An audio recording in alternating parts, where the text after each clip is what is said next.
आहट सुनाई दी तो मैंने जिब्राइल अलैहिस्सलाम से पूछा ये कौन है। तो जिब्राइल अलैहिस्सलाम ने जवाब दिया कि बिलाल हबशी है।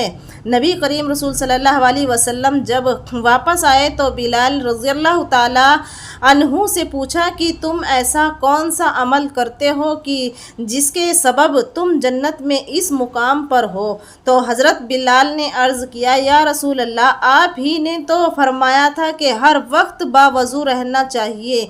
तो जब भी मेरा वज़ू टूटता है तो मैं फ़ौरन नया वज़ू कर लेता हूँ, और जब वज़ू करता हूँ तो साथ ही साथ 2 रकात नफल भी अदा कर लेता हूँ। चलते ज़मीन पर हैं और कदमों की आहट जन्नत में सुनाई देती है। बस आजमाइश का आना भी अल्लाह तबारक व तआला की मोहब्बत की निशानियों में से एक अहम निशानी है, क्योंकि अल्लाह के महबूब बंदों पर ही आजमाइशें आती हैं। प्यारे दोस्तों, तीसरी और एक बहुत ही प्यारी निशानी ये है कि अल्लाह सुब्हानहू तआला जब भी किसी इंसान से मोहब्बत करते हैं तो उसके अंदर एक इंतहाई खूबसूरती तब्दीली रूहनुमा हो जाती है।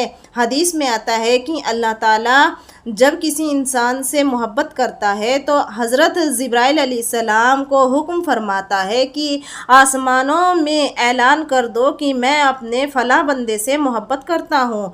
हज़रत जिब्राइल अलैहिस्सलाम आसमान के अरबों खरबों फरिश्तों में ऐलान फरमा देते हैं कि अल्लाह अपने फ़लाँ बंदे से मोहब्बत करता है। फिर हज़रत जिब्राइल अलैहिस्सलाम और आसमान के तमाम फरिश्ते और तमाम नूरानी मखलूक़ात उससे मोहब्बत करने लगते हैं। फिर एक फरिश्ता दुनिया में आता है और ज़मीन वालों में ऐलान करता है कि फ़लाँ शख्स अल्लाह का महबूब है।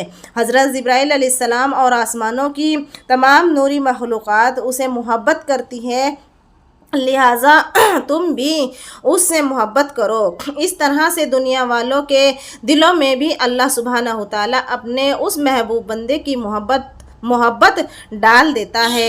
लिहाजा हमें दुनिया में ऐसे काम ज़रूर करने चाहिए कि जिनके करने से अल्लाह सुब्हानहू तआला हमसे राज़ी हो जाए। प्यारे दोस्तों, हज़रत अब्दुल्ला इब्न अब्बास रज़ियल्लाहु ताला अन्हु फरमाते हैं कि जब नेकियां कबूल हो जाती हैं तो इंसान के जिस्म ये 5 निशानियां ज़ाहिर हो जाती हैं। नंबर 1, जब किसी इंसान की नेकियां कबूल हो जाती हैं तो उसके चेहरे पर अजीब सी रौनक आ जाती है, यानी वह इंसान दुनिया के सामने अपनी खुशी का इजहार अपनी मुस्कुराहट और बशारत के साथ करने लगता है। हर वक्त खुश रहने लगता है और यूँ लगता है कि सारी दुनिया में उससे ज़्यादा सुकून और वक़ार वाला और कोई नहीं। नंबर 2, उसका दिल रोशन हो जाता है, क्योंकि उसे अल्लाह सुब्हानहू तआला के वादों पर यकीन आ जाता है। लिहाजा उसके पास कुछ हो या ना हो, लेकिन उसके दिल में इतनी खुशी होती है कि उसको कोई परवाह ही नहीं होती। याद रखो कि इंसान मालो दौलत से अमीर नहीं बनता, बल्कि हमेशा दिल से अमीर बनता है।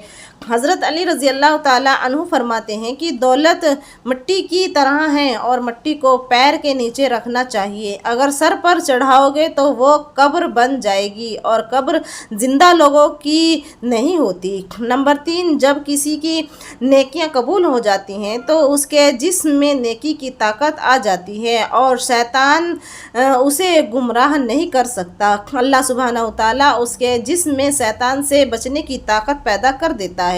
नंबर 4, उसके मालो दौलत में फराहवानी पैदा हो जाती है, यानी अल्लाह सुब्हानहू तआला उसके रिज़्क़ में बरकत पैदा करता है।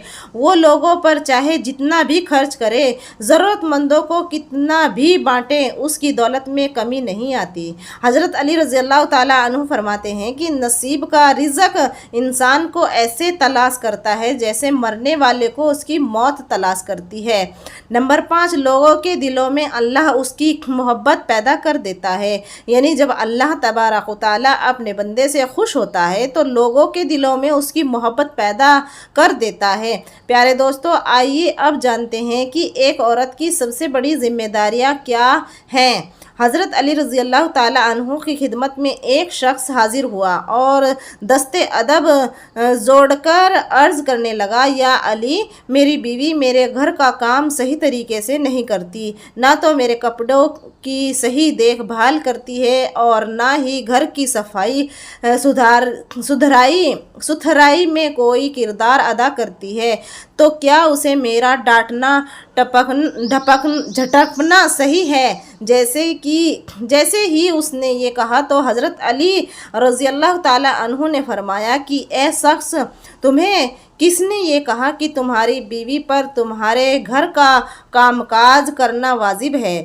یاد رکھنا، اسلام نے عورت کی عزت کو جتنا بلند کیا ہے اتنا کسی مذہب نے نہیں کیا۔ میں نے اللہ کے رسول سے سنا ہے کہ عورت کی سب سے بڑی ذمہ داری ہے کہ اپنی اولاد کی اچھی پرورش کریں اور ان کا خیال رکھے، لیکن اگر اپنی اولاد کی پرورش کرنے کی اجرت شوہر سے مانگنا چاہے تو مانگ سکتی ہیں، اور تم گھر کے کاموں کی باتیں کرتے ہو،